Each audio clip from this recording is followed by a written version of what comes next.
Enter the secret world of the British royal family full of scandals and espionage. In The Secret Royals, authors have fearlessly exposed the enthralling and at times unsettling relationship between the monarchy and the British security services. Journey through centuries from Queen Elizabeth I's era to the lingering enigma surrounding Princess Diana in 1997, uncover mysterious connections to British security services that go back centuries. Join us as we explore 10 sensational secrets of the British royal family scandals that you never knew. Number 1. Diana used to jump upstairs. In March of 1993, the late Princess Diana of Britain made a daring escape from the prying eyes of the paparazzi during a nighttime ordeal at a ski resort in Lech, Austria. Struggling to cope with the aftermath of her troubled marriage to Prince Charles, she sought solace on a holiday to the mountains. Desperate for a moment of respite, she took a bold step and leaped approximately 6 meters from her hotel balcony.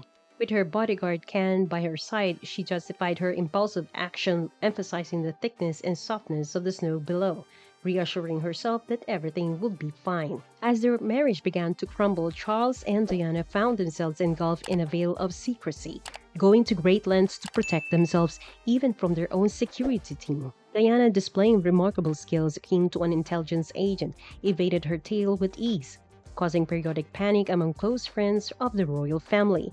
On occasion, she would slip away unnoticed to indulge in shopping expeditions on King's Road, trusting only in her stylish sunglasses for protection. Princess Diana's relationship with the paparazzi was tumultuous, and their relentless pursuit of her during her private moments became a significant source of distress.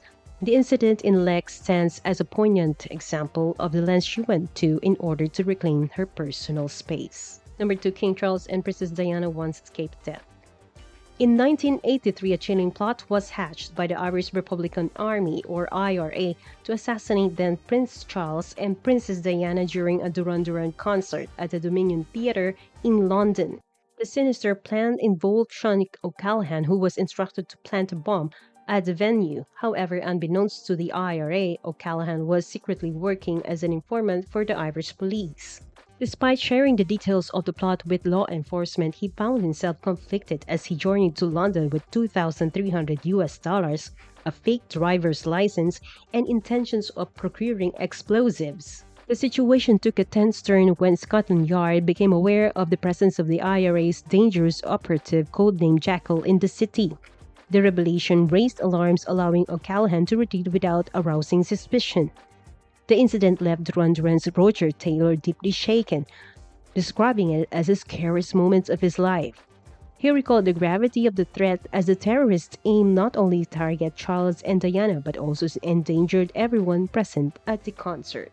Had the assassination plot succeeded, it would have had severe implications for Anglo-Irish relations. The repercussions for the Irish diaspora in London could have been profound, as the IRA's leadership have been viewed such an act as a grim achievement. The potential consequences are unpredictable, and history has highlighted the IRA's ruthless agenda of the period. Interestingly, amidst this backdrop of danger and intrigue, Princess Diana's reactions with Duran Duran's lead singer Simon Le Bon revealed a remarkably human side to her.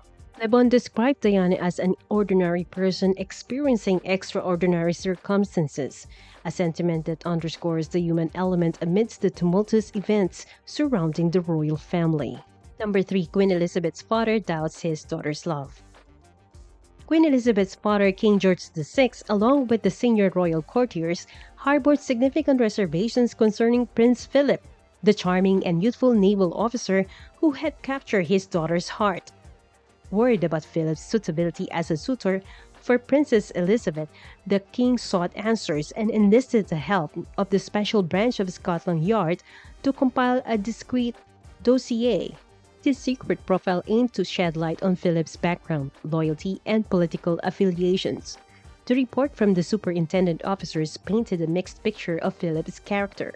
They highlighted instances of his use of coarse language, messy living quarters, and late-night drinking habits. Moreover, he was romantically involved with a Canadian girlfriend named Oslo Benning, stationed at the Navy Department in Cavenford Bletchley Park. To add further complexity, the investigators noted connections between Philip's sisters, and individuals linked to Nazi regime through their marriages. Aside from his noble lineage and titles as Prince Philip of Greece and Denmark, he lacked personal wealth and possessions as a fact of concern. Yet, the most pressing worry was the doubt surrounding the British identity and affiliation with the Church of England. These aspects troubled the king deeply. In his youth, Prince Philip was known to be a flirt, displaying a confident demeanor. However, the combination of his nationality, background, and flirtatious tendencies gave rise to questions and suspicions about his fidelity if he were to marry Princess Elizabeth. Despite the doubts and uncertainties voiced by her father and the royal establishment, young Princess Elizabeth remained steadfast in her conviction that Prince Philip was the one for her.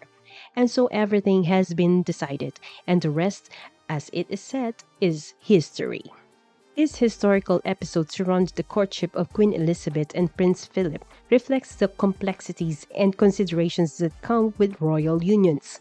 Marriages within the British royal family have long been influenced by political, social, and religious factors, and concerns raised during this period were not uncommon. Princess Elizabeth's unwavering dedication to her chosen partner and their eventual marriage left a lasting impact on the monarchy and the course of British history. Number 4. Princess Diana had her hair burned and her head hit.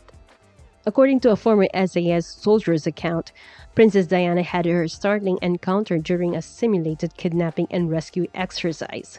As a part of the training, the elite British Special Forces conducted a session where they staged an attack on a hostage building using Range Rovers and stun grenades. The princess, who was enthusiastic about the visit, offered to drive one of the Range Rovers. However, during the simulated attack, a mishap occurred when Princess Diana forgot to roll up the window of the vehicle. As the Range Rover roared towards the building, one of the stun grenades accidentally ignited her hair. When she pulled down the window for some fresh air, her hair is on fire. Reacting swiftly, one of the individuals present in the exercise acted promptly to extinguish the smoldering flames by patting and hitting her on the head. This action, while necessary to protect the princess, might have been alarming and unexpected for her. Prince Charles and his entourage laughed. Number 5. Queen Elizabeth was broken into in the middle of the night. In 1982, Michael Fagan's audacious escapade through the sewer pipes of Buckingham Palace sent shockwaves across Britain, marking one of the country's most significant security scandals. In a drunken state, Fagan, a janitor, brazenly shattered an ashtray and unlawfully gained entry into the Queen's bedroom, wielding a shard of glass.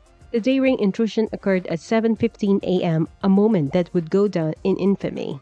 The incident, which was later featured in Season 4 of Netflix's The Crown, unfolded after an alcohol-fueled night for the unemployed decorator, compelling him to venture in the Buckingham Palace without any invitation. To his advantage, he found an unlocked window, granting him unauthorized access. Despite the breach, the security response was shockingly inadequate. The Queen attempted to activate the alarm system, but to her dismay, it failed to function. Her servant was away walking the corgis, and the overnight security guard had departed an hour later, leaving the critical gap in protection. Remaining remarkably composed, Queen Elizabeth offered Fagan a cigarette and awaited assistance. When the maid arrived and discovered the intruder, she was incredulous and exclaimed, "Damn it, ma'am, what is it doing here?" Despite her fury at the security lapse, the Queen remained poised as Fagan was eventually apprehended and escorted away. Number 6. King George VI sent spies to track his brother. King George VI took the extraordinary step of enlisting MI5 to conduct surveillance on his brother Edward, due to the deep-seated concerns that Edward and the American divorcee, Wallis Simpson, were sympathetic to Hitler's cause and possibly sharing confidential information with the Germans. This is during a tumultuous period, and Edward's abdication from the throne in 1936 intensified the crisis. His desire to marry Wallis Simpson, who had been divorced, was met with refusal, leading to his decision to relinquish the throne. Subsequently, in 1937, Edward and Wallis made a highly controversial visit to Germany, despite the British government's objections. This visit raised suspicions in King George's mind that his brother might be involved in some form of collaboration with the Nazi leader Adolf Hitler. The situation became more even complex when the FBI expressed fears that Wallis Simpson was using her clothes sent from the Bahamas for dry cleaning to send secret messages to German diplomats in New York. This raised further concerns about potential espionage activities. To address these anxieties, King George VI directed the British security services to closely monitor the activities of the couple. In the surveillance, they discovered that Wallis, still married to her second husband, had numerous male guests, including a charismatic auto salesman to whom she made payments and gave gifts. Additionally, it was noted that Wallis seemed to have connections to Joachim von Ribbentrop, Hitler's foreign minister. Amidst these troubling circumstances, Prime Minister Winston Churchill made the decision to send Edward and Wallis to the Bahamas, where Edward assumed the role of governor during World War II. Number 7. Elizabeth I's close friend was the first spy. The reign of Elizabeth I was marked by complex political intrigue and constant challenges to her rule. Alongside Walsingham, the Queen relied on messengers like William Cecil and the Earl of Leicester, both of whom ran their own competing intelligence networks. Despite Walsingham's fame, all three men operated distinct networks, sometimes engaging in smear campaigns and even sabotaging each other's efforts. Queen Elizabeth I took a hands-on approach, actively involving herself in day-to-day decisions regarding espionage matters. This included making decisions on how to interrogate specific suspects through torture and determining the best strategies for plausible deniability when necessary. The Queen left no stone unturned and utilized every available tool of espionage to overcome her rival, Mary Queen of Scotland, who posed a threat within England. Number 8. Princess Anne swears at her kidnapper. In 1974, a terrifying incident unfolded as Princess Anne and her husband were en route to Buckingham Palace. Suddenly, a lone gunman, identified as Ian Ball, emerged and brandished a pistol, firing 3 shots at Anne's security officer James Beaton, injuring him. Ball then revealed his chilling plan. He aimed to abduct Princess Anne and demand a staggering $2 million ransom for her safe release. "Will you get out of the car?" he asked. "Not bloody likely," answered Anne. And the princess finally lost her money when her dress was ripped off in the melee. Baxter Braun, the geezer Russell, happened to be nearby and intervened fearlessly. Russell confronted Ball and delivered 2 powerful punches to the gunman's head before the authorities arrived on the scene. It is evident that the attempted kidnapping of Princess Anne highlighted the security vulnerabilities faced by the royal family. The incident brought to light the need for improved security measures and heightened vigilance in safeguarding the members of the monarchy. Number 9. Queen Elizabeth kept Russian spies working for her. The presence of Russian spies at the palace has been closely guarded secret, with Queen maintaining a discreet silence on the matter. Anthony Blunt, a scholar, former British Army officer and World War II MI5 agent, who later served as the Queen's art historian. The royals chose to turn a blind eye to Blunt's activities because he held sensitive information about them, having conducted covert operations on their behalf. One significant role Blunt played was that of a thief, overseeing the theft of neutral diplomatic mailbags, including those from Turkey, Spain, and France. These covert operations remain undisclosed by the British government, who still refuses to acknowledge them. After the war's conclusion, Blunt embarked on a secret mission to recover artworks, jewels, and rare coins that had once belonged to the British royal family. Additionally, he retrieved sensitive correspondence at the request of Queen Elizabeth's father. Blunt's assistance in retrieving nearly 4,000 letters, including correspondence between King George VIII and Prince Philip of Hesse, who was connected to Hitler, raised questions about the royal family's relationship with Nazi Germany. It is speculated that these extensive letters might have shed new light on the royals' interactions with Nazi officials and why they choose to keep their enemies close, opting not to expose Blunt's betrayal. Number 10. Princess Diana's driver mystery. There remain numerous unanswered questions concerning the circumstances surrounding Princess Diana's tragic demise and her driver, Henry Paul's purported connection with the security forces. As the driver of Princess Diana's Mercedes, Henry Paul reportedly maintained consistent communication with the French Secret Service, serving as the deputy director of security at the Paris Ritz. Paul allegedly provided regular updates about the whereabouts of significant hotel guests. According to the revelations in the Secret Royals, the head of security at the Paris Ritz was apparently familiar to some security agency. Mohammed Al Fayed, whose son Dodi also lost his life in the car crash along Diana, holds firm in his belief that the pair were the victims of sinister plot orchestrated by MI6, allegedly at the behest of Prince Philip. Henry has been actively engaged in communication with DGSE, the French equivalent of MI6, and the DST, the French counterpart of MI5. Adding to the intrigue, a U.S. law enforcement official stated that Henry Paul spent several hours with a DGSE agent before the crash, during which he purportedly received a payment of $1,000. Furthermore, Paul was found carrying cash at the time of the tragic incident.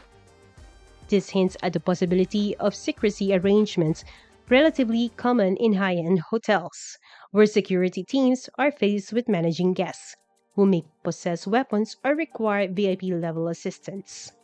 It's so scary. What do you think about the plots and holes in the security department of the British royal family? Let us know by commenting below.